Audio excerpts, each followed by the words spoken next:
Hello there, friends. I'm here at the Corinne Jones Park and Community Garden, and there's a little bit of rain coming down, so hopefully I can get this new article in before it really starts coming down. And it's a fairly straightforward article. It is going to be from HBR's book on empathy.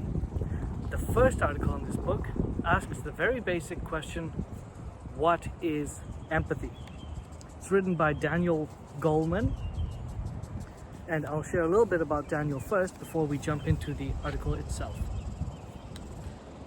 Daniel Goleman is a co-director of the Consortium for Research on Emotional Intelligence in Organizations at Rutgers University, co-author of Primal Leadership, Leading with Emotional Intelligence, and author of The Brain and Emotional Intelligence, New Insights, and also author of Leadership, Selected Writings.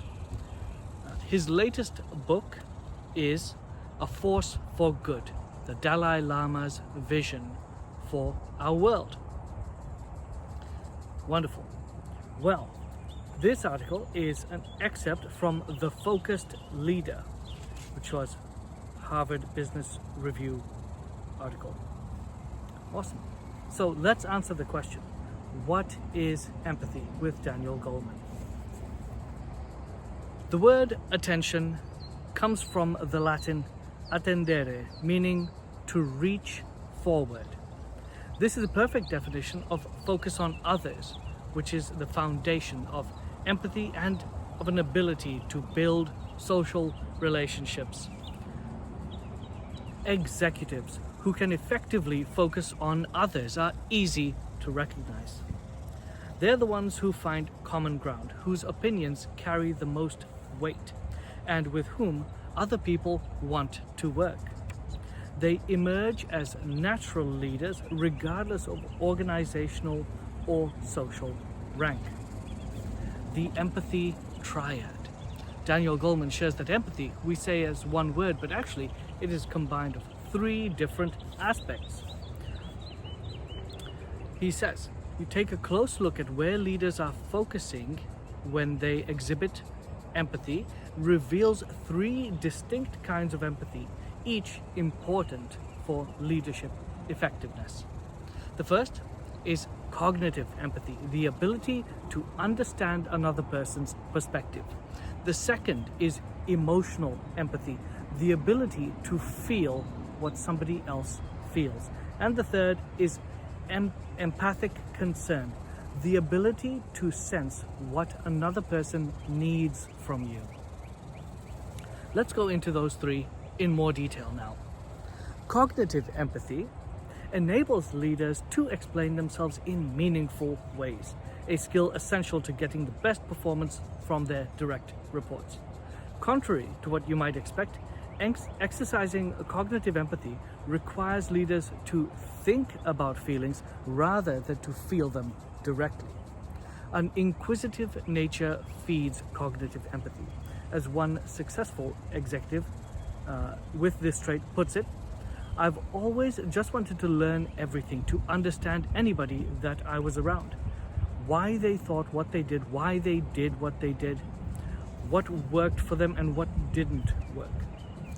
But cognitive empathy is also an outgrowth of self-awareness. The executive circuits that allow us to think about our own thoughts and monitor our own feelings that flow from them lets us apply the same reasoning to other people's minds when we choose to direct our attention towards them. The second one now, emotional empathy. It's important for effective mentoring, managing clients, and reading group dynamics. It springs from ancient parts of the brain beneath the cortex, the amygdala, the hypothalamus, the hippocampus, and the orbitofrontal cortex, that allow us to feel fast without thinking deeply. This is the intuitive aspect. They tune us in by arousing our bodies and emotional states to the emotional states of others. I literally feel your pain. My brain patterns match up with yours when I listen to you tell a gripping story, for example. As Tanya Singer, the director of the Social Neuroscience Department at the Max Planck Institute for Human, Cognitive and Brain Sciences in Leipzig, Germany, says, you need to understand your own feelings to understand the feelings of others. Accessing your capacity for emotional empathy depends on combining two kinds of attention: a deliberate focus on your own echoes of someone else's feeling, and an open awareness of that person's face, voice, and other external signs of emotion. Empathic concern, now the third aspect, which is closely related to emotional empathy, enables you to sense not just how people feel, but what they need from you.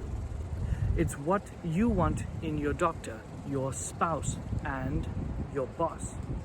Empathic concern has its roots in the circuitry that compels parents' attention to their children.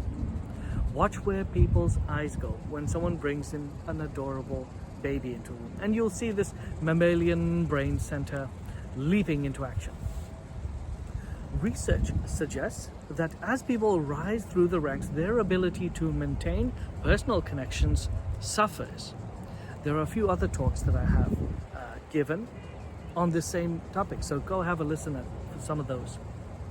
One neural theory holds that the response is triggered in the amygdala by the brain's radar for sensing danger, and in the prefrontal cortex by the release of oxytocin, the chemical for caring. This implies that empathic concern is a double-edged feeling.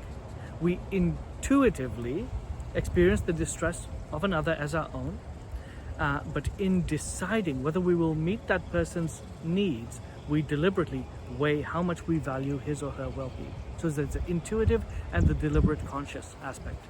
So getting this intuition deliberation mix right has great implications. Those whose sympathetic feelings become too strong may let themselves suffer. In the helping professions, nurses, doctors, caregivers, etc., this can lead to compassion fatigue. And in executives, it can create distracting feelings of anxiety about people and circumstances that are beyond anyone's control.